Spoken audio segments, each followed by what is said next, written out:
Hello friends, Soni coaching classes में आप सभी का स्वागत है। दोस्तों, मैंने पिछले वीडियो में केमिस्ट्री सिलेबस को प्रदर्शित किया था। मुझे उम्मीद है कि आप सभी ने सिलेबस को जरूर देखा होगा और चैनल को सब्सक्राइब करके आपने मुझे अपना स्नेह प्रदान किया। मैं उसके लिए आपका बहुत बहुत आभारी हूँ। फ्रेंड्स, जैसा कि हम लोग 12th क्लास ऑनलाइन क्लासेस में सबसे पहले केमिस्ट्री चैप्टर विलयन पर डिस्कशन करने वाले हैं, तो अब हम बात करते हैं कि विलयन किसे कहते हैं और कितने प्रकार का होता है। दो या दो से अधिक शुद्ध रासायनिक पदार्थों का समांगी मिश्रण विलयन या सॉल्यूशन कहलाता है। दो या दो से अधिक शुद्ध रासायनिक पदार्थों का समांगी मिश्रण विलयन या सॉल्यूशन कहलाता है। जैसे किसी पात्र में हमने दो मिश्रण भर दिए, एक में हमने जल लिया और दूसरा हमने इसमें चीनी हमने डाल दी, तो जल और चीनी का जो मिश्रण है इसी को हम कहते हैं विलयन। क्या कहते हैं? विलयन कहते हैं। विलयन एक प्रकार का मिश्रण है।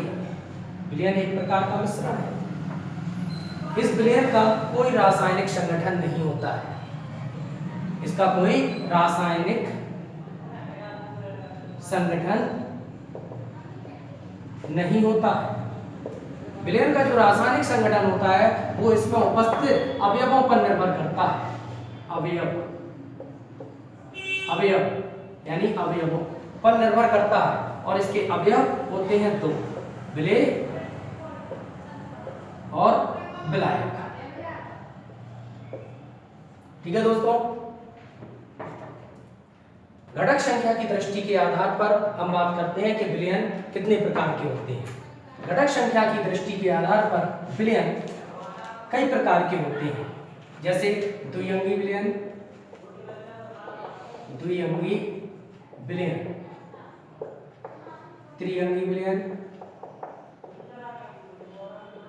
विलयन और बहुअंगी विलयन। लेकिन इन सभी विलयनों में केवल द्विअंगी विलयन को ही महत्वपूर्ण माना जाता है और व्यवहारिकता में इसका ही विभिन्न कार्यों में प्रयोग किया जाता है। ठीक है ना। अब द्विअंगी विलयन, जैसे चीनी का जलीय विलयन,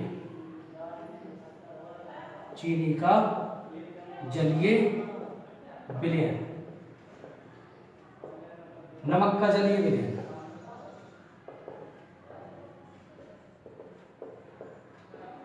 और एक ठोस विलयन भी होता है, जैसे पीतल। ठोस विलयन पीतल, ये दो मिश्रण से मिलकर ये भी बना हुआ है। इसमें 70% कॉपर और 30% जिंक की मात्रा होती है, तो ये दोनों मिश्रण मिलकर ही इसका निर्माण करते हैं, पीतल का निर्माण करते हैं। द्विअंगी विलयनों के दो मुख्य भाग होते हैं। अब हम देखेंगे द्विअंगी विलयन के मुख्य भाग। तो द्विअंगी विलयन के दो मुख्य भाग होते हैं। नंबर एक विलेय, जिसे हम कहते हैं सॉल्यूट, और नंबर दो विलायक, जिसे कहते हैं सॉल्वेंट। यानी कि दो होते हैं, विलेय और विलायक। तो सबसे पहले बात करते हैं विलेय कैसे कहते हैं।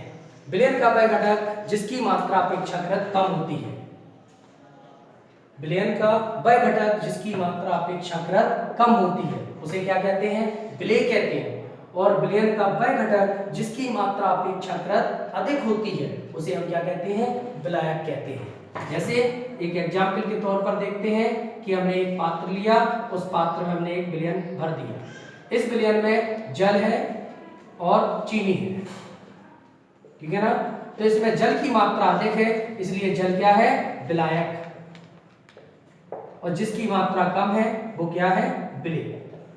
तो जिसकी मात्रा अपेक्षाकृत कम होती है उसे हम विलेय कहते हैं, और जिसकी मात्रा अपेक्षाकृत ज्यादा होती है उसे हम क्या कहते हैं? विलायक कहते हैं। ठीक है दोस्तों, इतना आपको समझ में आ गया होगा। अब हम आगे बात करते हैं विलयन के प्रकार कि विलयन कितने प्रकार के होते हैं। तो दोस्तों, विलयन दो प्रकार के होते हैं।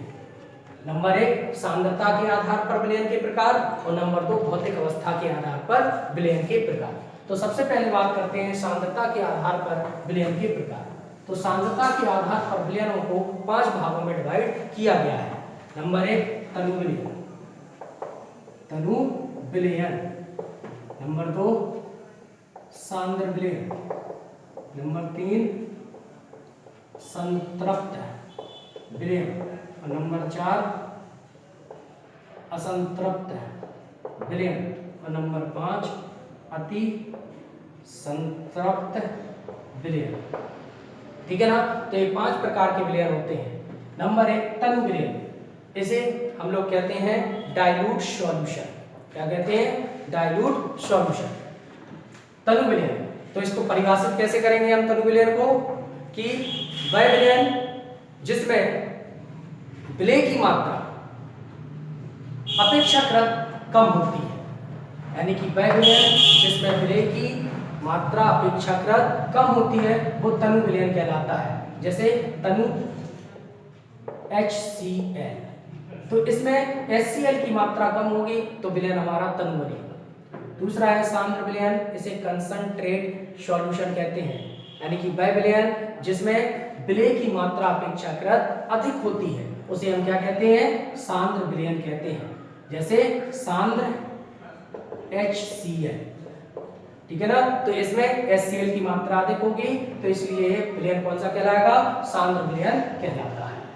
इसके बाद हम बात करते हैं संतृप्त विलयन किसे कहते हैं। कौन सा विलयन? संतृप्त विलयन।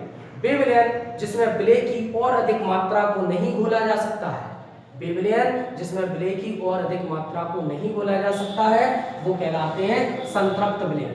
अर्थात किसी विलायक में हमने विलायक ले लिया, इस विलायक में हमने क्या बोल दिया? विलय बोल दिया, तो विलय धीरे धीरे इसमें घुलता चला जाएगा, लेकिन एक अवस्था ऐसी आएगी जब विलय का घुलना क्या हो जाएगा? बंद हो जाएगा। और विलय का घुलना बंद हो जाएगा तो इस अवस्था को हम कहते हैं संतृप्त विलयन। इसके बाद नेक्स्ट बात करते हैं हम असंतृप्त विलयन किसे कहते हैं। तो असंतृप्त विलयन की अब हम बात करते हैं, तो वे विलयन जिसमें विलय की और अधिक मात्रा को घोला जा सकता है, और अधिक मात्रा को घोला जा सकता है, तो कौन से विलयन कहलाते हैं? असंतृप्त विलयन कहलाते हैं, यानी कि अनसैचुरेटेड सॉल्यूशन कहलाते हैं। अनसैचुरेटेड सॉल्यूशन इन्हें हम कहते हैं। और अंतिम जो 5th नंबर पे है वो है हमारा अति संतृप्त विलयन, सुपर सैचुरेटेड सॉल्यूशन। तो इस प्रकार का जो विलयन है तो इसको कैसे परिभाषित करेंगे? तो स्थिर ताप पर किसी विलयन में विलय की मात्रा संतृप्त विलयन से जब अधिक हो जाती है तो ऐसे विलयन को हम अति संतृप्त विलयन कहते हैं।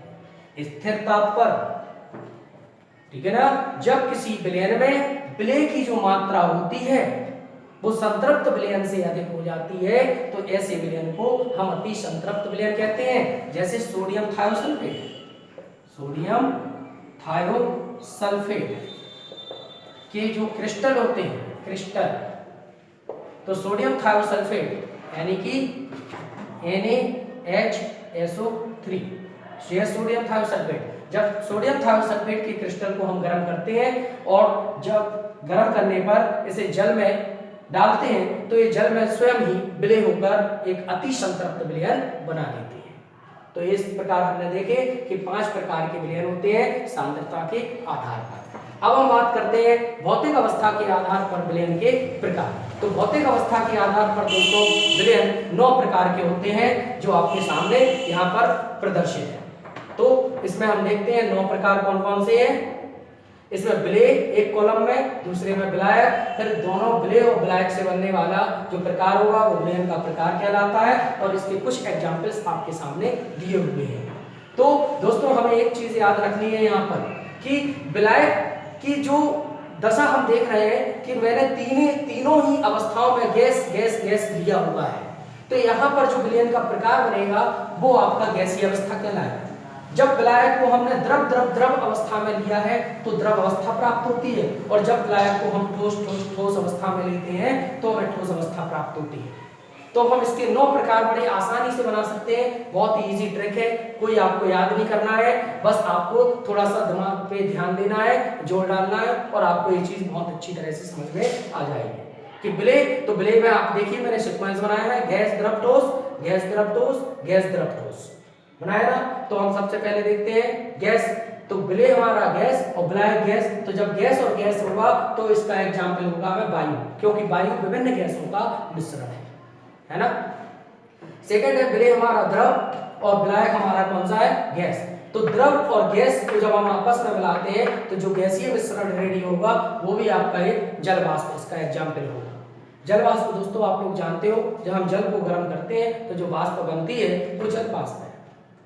थर्ड विलय में है ठोस और विलायक गैस। तो ठोस और गैस से भी हमारा गैसीय अवस्था बनेगी, लेकिन इसके अंतर्गत आता है कपूर। दोस्तों कपूर सभी ने देखा है कि कपूर को अगर हम खुला छोड़ देते हैं तो वो गैसीय स्टेट में चेंज हो जाता है, और गैसीय स्टेट में चेंज हो जाने की अभिक्रिया ऊर्ध्वपातन अभिक्रिया भी कहलाती है। इसके बाद हम देखते हैं कि विलय गैस और विलायक द्रव। तो गैस और द्रव से बनने वाली अवस्था होती है द्रव अवस्था। इसके अंतर्गत आता है आपका सोडा वाटर, यानी कि कार्बन डाइऑक्साइड का जलीय विलयन, ठीक है ना। CO2 का जलीय विलयन होगा, वो आपका सोडा वाटर होता है।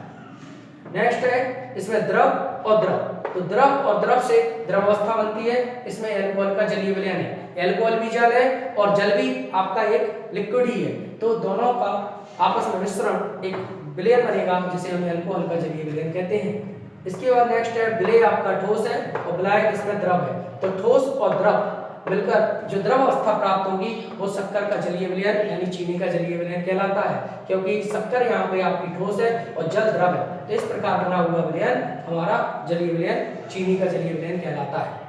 इसके बाद नेक्स्ट है हमारा विलय गैस और विलायक है ठोस। तो गैस और ठोस से बनने वाला जो अवस्था होगी वो है ठोस अवस्था। और ठोस अवस्था में हम देखते हैं धातुओं पर गैसों का अधिशोषण।